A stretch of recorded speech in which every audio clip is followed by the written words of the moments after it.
murder of 31-year-old Charlie Kirk. The conservative activist was shot and killed as he was speaking at Utah Valley University yesterday. That's right. Now, we are waiting right now at 6 o'clock for an update from law enforcement. A news conference was planned for this afternoon, and we were ready to take it to you live, but it was postponed due to what's now being called rapid developments. At last check, the search for the gunman is intensifying.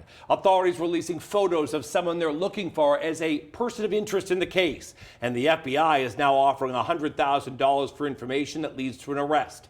Vice President J.D. Vance is in Utah right now. They're expected to meet with Kirk's family and friends.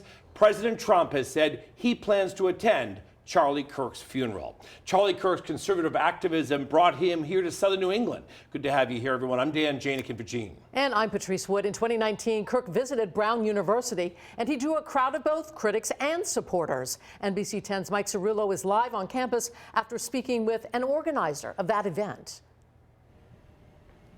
Well, Dan and Patrice, I'm told getting Charlie Kirk onto this campus was no easy task, but back in 2019, organizers say they were able to do it. Now, his visit was met with a mix of protest, support, and resulted in several lively debates.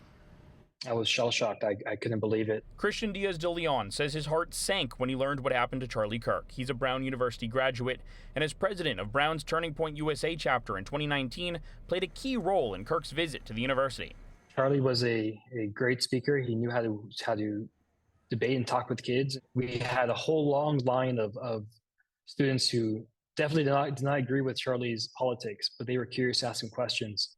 And Charlie gave each one of them the time to give them the best answer that he could. More recently, Kirk invited Brown University student journalist Alex Shieh onto his podcast. You'll probably remember Shieh had taken inspiration from Elon Musk's Doge last semester, sending roughly 3,800 school administrators emails asking them to explain their jobs in an effort to investigate why tuition was so high. Kirk highlighted his efforts. And was very gracious and kind and helped raise support among the broader American public about what was happening to me. He believes in free speech, and he believed in my free speech, and he gave me a platform to sort of amplify those views. I think he lived by what his beliefs were. Well, Turning Point USA, the conservative organization Kirk founded at the age of 18, no longer has a chapter at Brown. Anthony DeLena is the chair of Turning Point Rhode Island. Just hearing the news just completely devastated me. And Charlie's just done so much great work, not only for myself, but for young conservatives throughout the entire country. Outrage over this most recent act of political violence is spanning party lines. Political violence is just not acceptable. I was in contact with Governor Cox last night and said just that. This is shocking. But I also thanked him for his leadership, where he's saying we need to do better. And I think we all need to do better.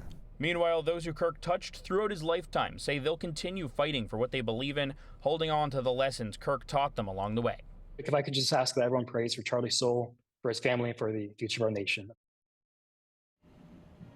Now, tomorrow evening at 6:30 at the State House on the mall-facing side, there is a phone light vigil being planned in honor and memory of Charlie Kirk. It's being organized by Turning Point Rhode Island, who says everyone in the public is welcome. But for now, live in Providence, Mike Cerullo, NBC 10 News. Mike, thank you.